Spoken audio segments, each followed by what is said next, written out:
Hello friends, आपका स्वागत है book bytes with Ram channel में। क्या आपने कभी किसी इंसान को देखकर ये सोचा है, ये जो बोल रहा है क्या सच बोल रहा है, या फिर वो जो मुस्कुरा रहा है क्या वाकई खुश है, या फिर ये सिर्फ एक मुखौटा है जो वो दुनिया के सामने पहन कर आया है। आज हम बात करेंगे एक ऐसी किताब की जो इंसानों की इसी अदृश्य भाषा को समझना सिखाती है। Read people like a book by Patrick king.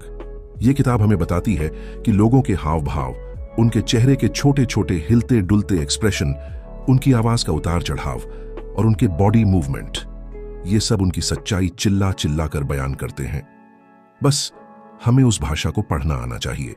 Chapter 1, don't listen to the words. अब सोचिए, कोई आपको कह रहा है आई एम फाइन, लेकिन उसकी आवाज भारी है, आंखें नीचे झुकी हैं और चेहरा थोड़ा उदास। क्या वो सच में ठीक है? शायद नहीं। पैट्रिक किंग कहते हैं, बातों पर नहीं, हाव भाव पर ध्यान दो।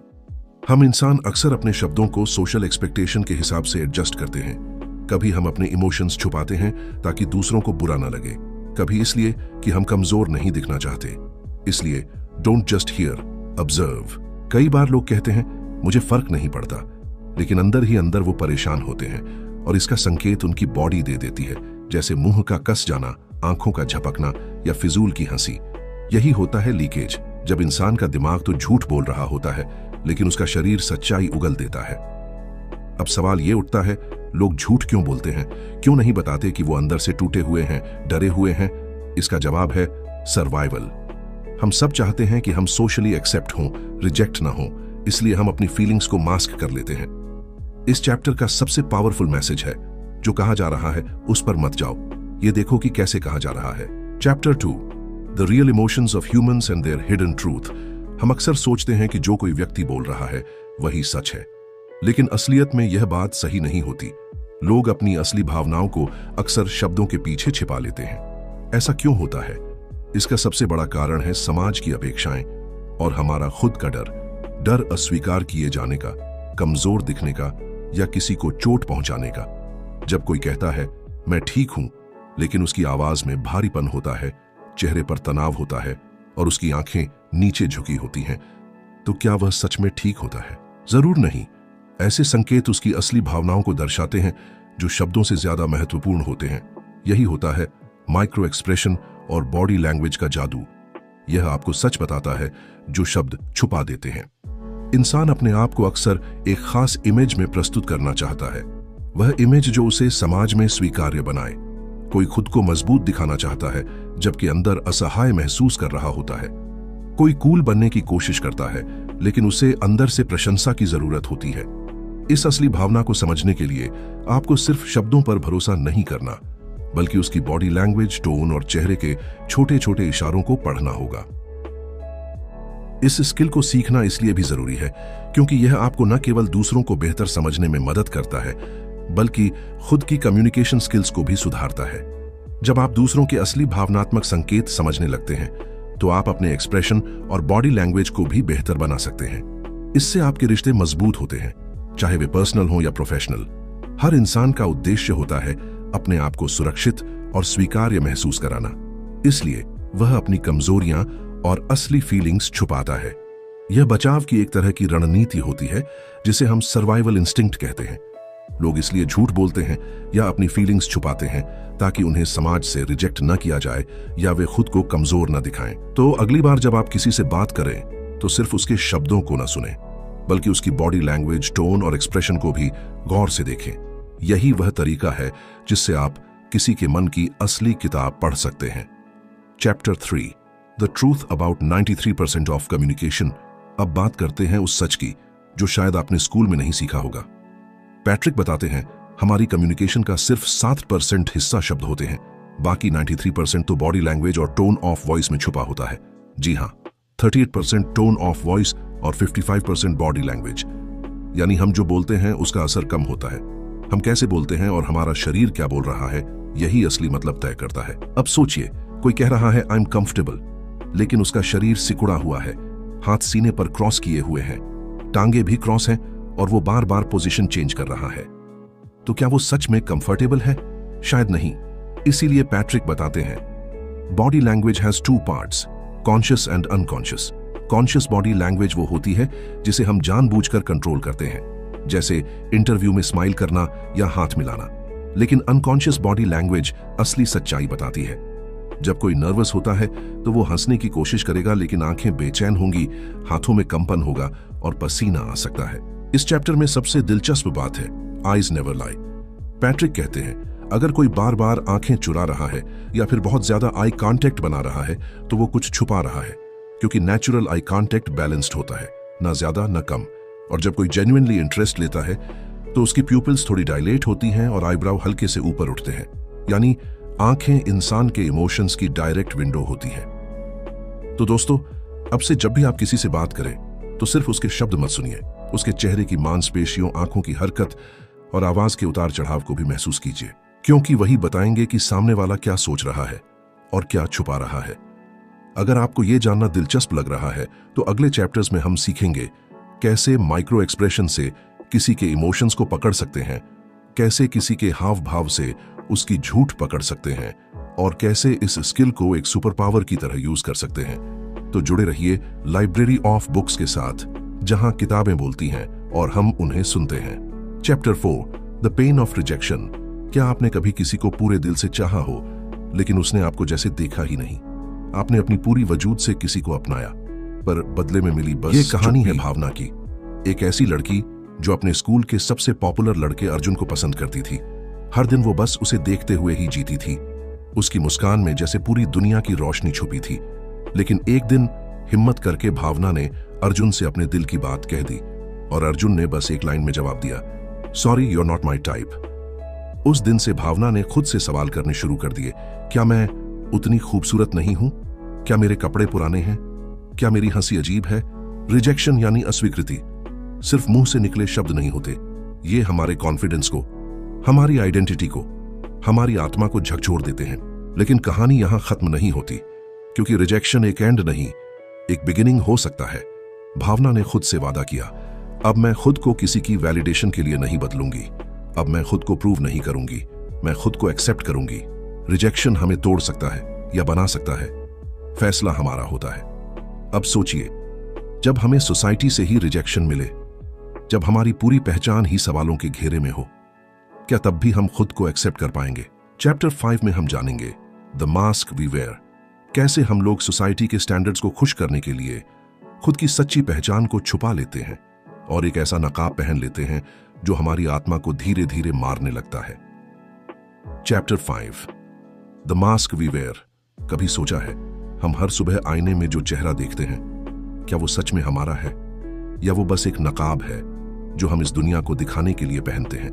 स्कूल की सबसे शांत लड़की नेहा, जो हर वक्त किताबों में घुसी रहती थी, अंदर से वो किसी तूफान से कम नहीं थी, पर बाहर से वो बस एक गुड गर्ल का मास्क पहनकर जी रही थी। क्यों? क्योंकि अगर उसने अपनी असली बातें बताई तो लोग उसे जज करते, रिजेक्ट करते। सोसाइटी ने उसे सिखा दिया था कि तुम्हारी सच्चाई डेंजरस है।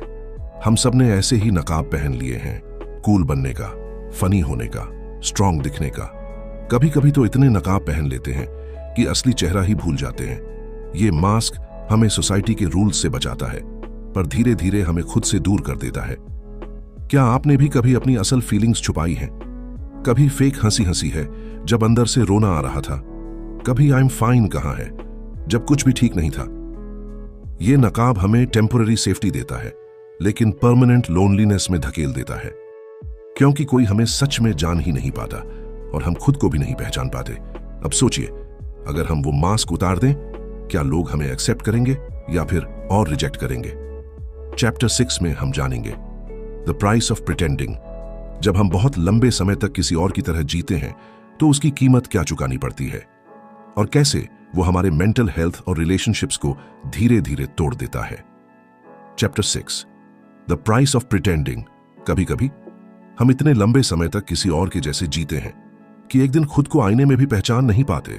वो मुस्कान जो हम रोज पहनते हैं, वो हंसी जो सिर्फ फॉर्मेलिटीज के लिए होती है, वो बातें जो दिल से नहीं डर से निकलती हैं, यही है प्रिटेंडिंग की कीमत। अमित एक सिंपल लड़का था, पर वो कूल दिखने की इतनी कोशिश करता था कि खुद की सिंप्लिसिटी से नफरत करने लगा।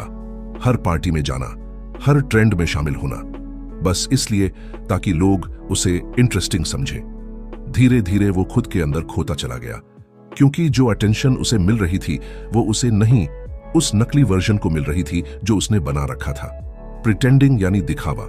शुरुआत में ये आसान लगता है, पर हर दिन एक परफॉर्मेंस बन जाता है, जहां आप अपने ही इमोशंस को सप्रेस करते हो, अपने ही थॉट्स को एडिट करते हो, और इसका असर सीधा आपकी मेंटल हेल्थ पर पड़ता है।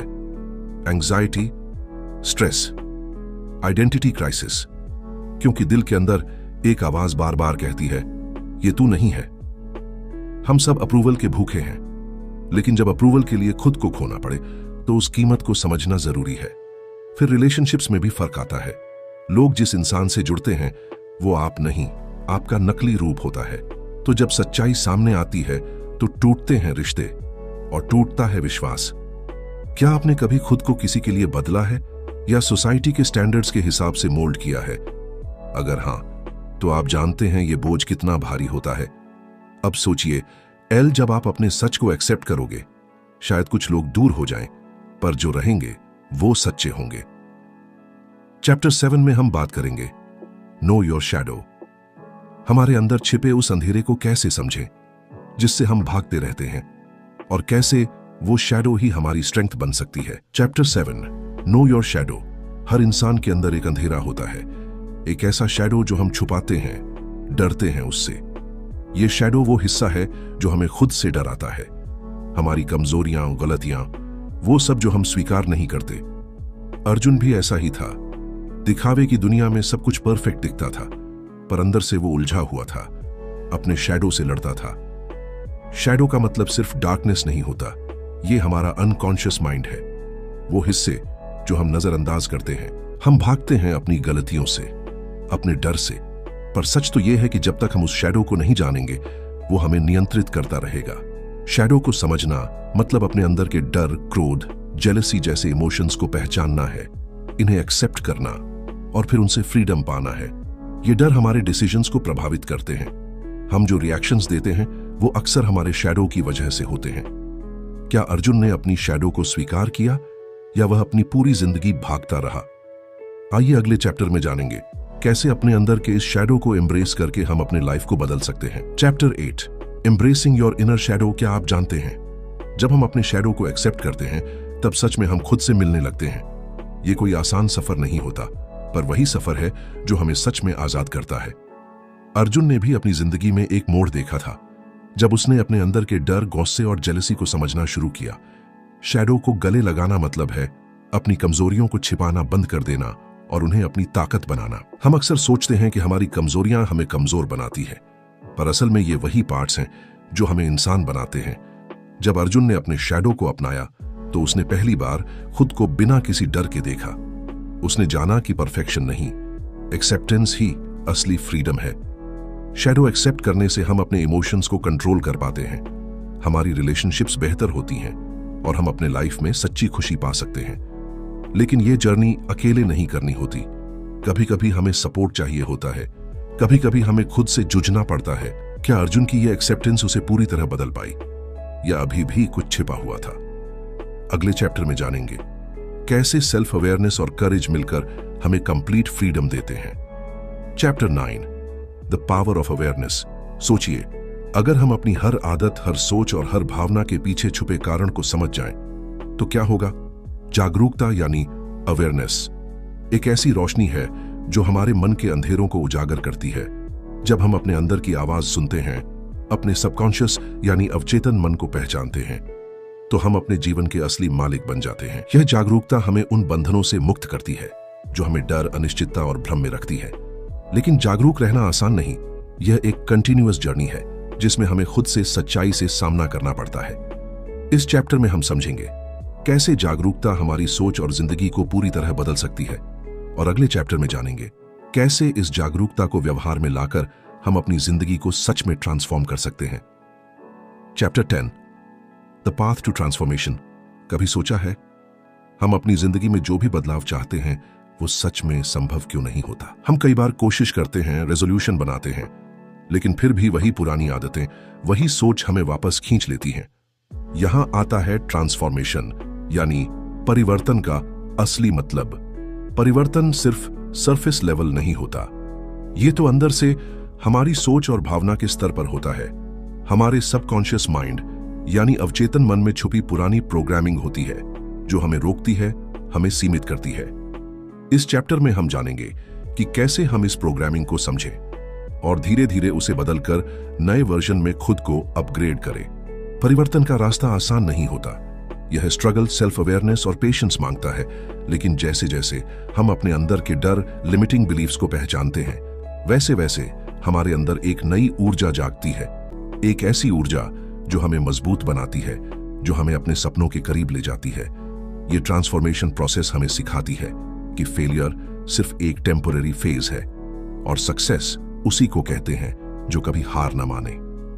तो क्या आप तैयार हैं अपने अंदर के पुराने डर को छोड़कर एक नई शुरुआत करने के लिए? आगे के चैप्टर में हम सीखेंगे कैसे इस ट्रांसफॉर्मेशन को अपने डेली लाइफ में लागू करें और अपने सपनों को सच बनाएं। Chapter 11, the road to struggle and success, जिंदगी में संघर्ष।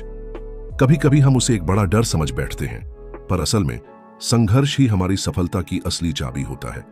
जब भी हम किसी मुश्किल वक्त से गुजरते हैं तो वो हमें मजबूत बनाता है, हमें नया सबक सिखाता है और हमें एक बेहतर इंसान बनाता है।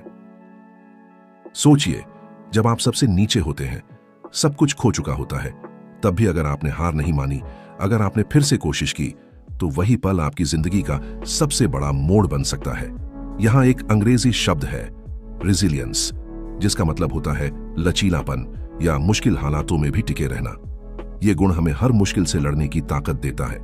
हम अक्सर देखते हैं कि बड़ी सफलताएं उन्हीं लोगों को मिलती हैं जो असफलताओं से डरते नहीं, जो गिरकर भी उठ जाते हैं, जो हर चोट से सीख लेकर आगे बढ़ते हैं। ऐसा नहीं कि उनकी जिंदगी में संघर्ष नहीं था, पर उन्होंने संघर्ष को अपना दुश्मन नहीं बल्कि अपना सबसे बड़ा दोस्त बना लिया। क्या आपको पता है, कई बार हमारा संघर्ष ही हमारी पहचान बन जाता है। लोग हमें उसी नजर से देखते हैं क्योंकि संघर्ष ने हमें वो सब कुछ सिखाया होता है जो किताबों से नहीं मिलता। एक कहानी याद आती है, एक छोटे से गांव का लड़का जो कभी पढ़ाई में कमजोर था, पर उसने अपनी मेहनत और संघर्ष से खुद को साबित कर दिखाया और आज वह एक बड़ा अधिकारी है। उसकी कहानी में हमें यह सीख मिलती है कि कभी भी अपनी क्षमता को कम मत आंकिए। संघर्ष आपके अंदर छुपे हुए हीरे को बाहर लाने का मौका होता है। लेकिन संघर्ष में भी एक बात बहुत जरूरी है, धैर्य, पेशेंस, जो हमें तब भी शांत रहने की ताकत देता है जब सारी दुनिया हमारे खिलाफ हो। धैर्य के बिना संघर्ष अधूरा है और बिना संघर्ष के सफलता का कोई मतलब नहीं। अब आप सोच रहे होंगे कि आखिर संघर्ष की यह कहानी हमें कहां ले जाएगी। अगला अध्याय आपको बताएगा कि कैसे सही माइंडसेट के साथ हम अपने संघर्ष को सफलता में बदल सकते हैं। यहां एक और महत्वपूर्ण शब्द है, माइंडसेट, जिसका मतलब होता है दिमाग की सोच या नजरिया। आपके माइंडसेट से ही तय होता है कि आप हार मानेंगे या जीतेंगे। तो तैयार हो जाइए, क्योंकि आगे हम जानेंगे कि कैसे सोच बदलकर हम अपनी जिंदगी के सारे संघर्षों को अपने सबसे बड़े ताकत में बदल सकते हैं। Chapter 12, the magic of the right mindset. जिंदगी में बहुत कुछ हमारे माइंडसेट पर निर्भर करता है, कैसे हम अपने हालात को देखते हैं और उनसे लड़ते हैं। यह एक ऐसा जादू है जो आपके पूरे सफर को बदल सकता है। सोचिए, अगर हम हर समस्या को एक चुनौती के रूप में लें और खुद से कहें, मैं इसे पार कर सकता हूं, तो मुश्किलें भी आसान लगने लगती हैं। यहां एक अहम शब्द है, माइंडसेट, जिसका मतलब है आपकी सोच की दिशा, आपकी नजरिया।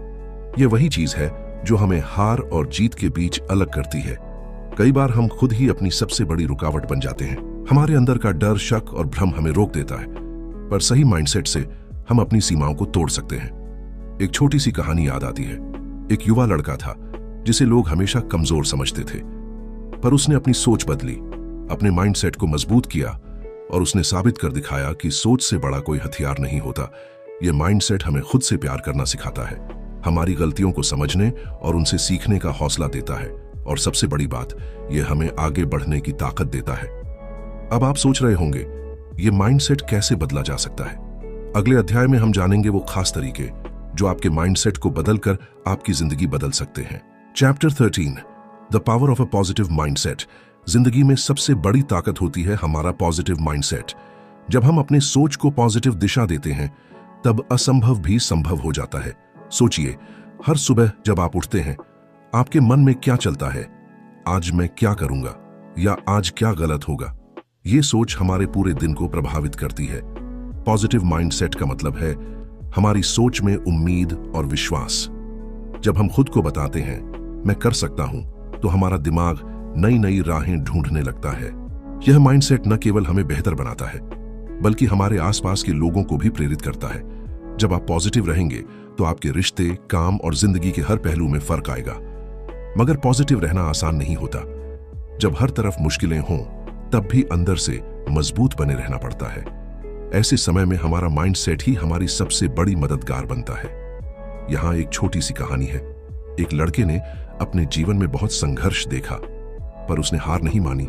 उसने सोचा मैं ये कर सकता हूं, मुझे खुद पर भरोसा है। और आज वो लड़का अपने सपनों को जी रहा है। पॉजिटिव माइंडसेट हमें यह भी सिखाता है कि हमारी गलतियां अंत नहीं होती, बल्कि वे सीखने और आगे बढ़ने का जरिया है। अगर हम अपनी गलतियों को अवसर समझें तो हमारी सोच और भी मजबूत होती है। लेकिन पॉजिटिव सोच का मतलब ये नहीं कि हम अपनी समस्याओं को नजरअंदाज करें, बल्कि इसका मतलब है हम उन्हें समझदारी से देखें और हर परिस्थिति में अच्छा खोजें। अब सवाल ये उठता है कि हम पॉजिटिव माइंडसेट कैसे बनाए रखें।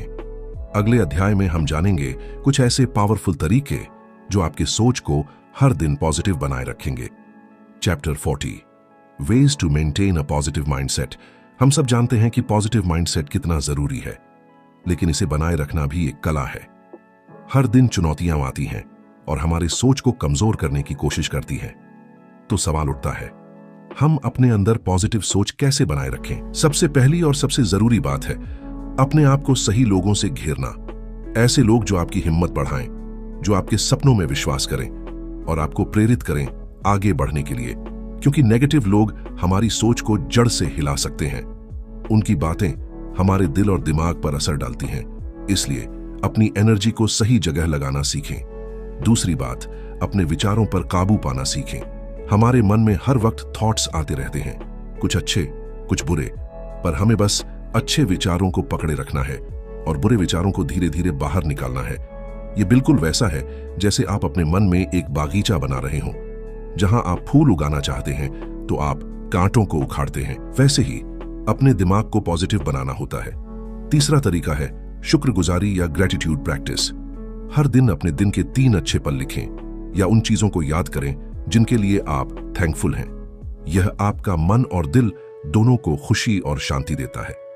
इससे हमारा सबकॉन्शियस माइंड भी पॉजिटिव सोचने लगता है और हम जिंदगी की छोटी छोटी खुशियों को भी महसूस करने लगते हैं। चौथा तरीका, नियमित ध्यान या मेडिटेशन करना। ध्यान हमारे मन को शांत करता है, हमारे विचारों को संतुलित करता है और हमें अंदर से मजबूत बनाता है। जब हमारा मन शांत होता है तो हम बेहतर निर्णय लेते हैं और नेगेटिव थॉट्स से लड़ने में सफल होते हैं। सेल्फ लव मतलब खुद को समझना, स्वीकारना और अपना ख्याल रखना। जब हम खुद से प्यार करते हैं तो हमारी सोच भी पॉजिटिव होती है। हम अपनी गलतियों को माफ करते हैं और खुद को बेहतर बनाने की कोशिश करते हैं। अब ये सब बातें सुनने में आसान लगती हैं, लेकिन करना मुश्किल। पर याद रखें, ये छोटे छोटे कदम ही बड़े बदलाव लाते हैं। तो आप भी आज से इन तरीकों को अपनी जिंदगी में अपनाएं और देखें कि आपका माइंडसेट कैसे बदलता है। अगले अध्याय में हम जानेंगे कि कैसे हम अपने मन के डर और शक को दूर कर सकते हैं और पूरी तरह से एक पॉजिटिव जीवन जी सकते हैं। Chapter 15 how to overcome fear and doubt. हमारे अंदर सबसे बड़ा रोड़ा होता है डर और शक। ये 2 शब्द हमारे सपनों की राह में सबसे बड़ी दीवारें खड़ी कर देते हैं। डर एक ऐसा एहसास जो हमें रोकता है, जो हमारी हिम्मत को खत्म कर देता है, और शक, डाउट, संदेह हमें खुद पर भरोसा करने से रोकता है। लेकिन सोचिए, अगर हम डर और शक को हराना सीख जाएं, तो क्या होगा? सबसे पहली बात, डर को समझना जरूरी है। डर कभी कभी हमारी सुरक्षा के लिए होता है, पर जब वह हमें रोकने लगे तो वह हमारे विकास में बाधा बन जाता है। डर को मात देने का पहला कदम है उसका सामना करना। डर के सामने भागने की बजाय उससे टकराना सीखें। जैसे कि अंधेरे में चलने से डर लगता है, पर अगर धीरे धीरे अंधेरे से सामना करें तो डर कम होने लगता है। दूसरा, शक को खत्म करने के लिए जरूरी है खुद पर विश्वास। जब हम खुद पर भरोसा करते हैं तो हर मुश्किल आसान लगने लगती है। लेकिन भरोसा तभी आता है जब हम खुद को जानते हैं, अपनी ताकत और कमजोरियों को स्वीकारते हैं। तीसरा तरीका है सकारात्मक एफर्मेशंस का उपयोग, जैसे कि मैं सक्षम हूं, मैं हिम्मत वाला हूं इन शब्दों को रोज बोलना, अपने मन में दोहराना, यह हमारे सबकॉन्शियस माइंड को मजबूत बनाता है। चौथा, अपने अनुभवों से सीखें। जब हम किसी चीज में असफल होते हैं तो उसे एक सीख समझें, ना कि हर असफलता हमें कुछ नया सिखाती है और हमें आगे बढ़ाती है। पांचवा और अहम तरीका है अपने सपनों को याद रखना। जब भी डर और शक आए, अपने लक्ष्य को सोचें, अपने सपनों की तस्वीर अपने मन में बनाएं। यह आपके अंदर जोश और हिम्मत भरता है। डर और शक को हराना आसान नहीं, पर नामुमकिन भी नहीं। बस जरूरत है तो हिम्मत, विश्वास और धैर्य की। अगर आप इन तरीकों को अपनाएंगे तो आप खुद देखेंगे कि आपका डर और शक धीरे धीरे कैसे खत्म होता है।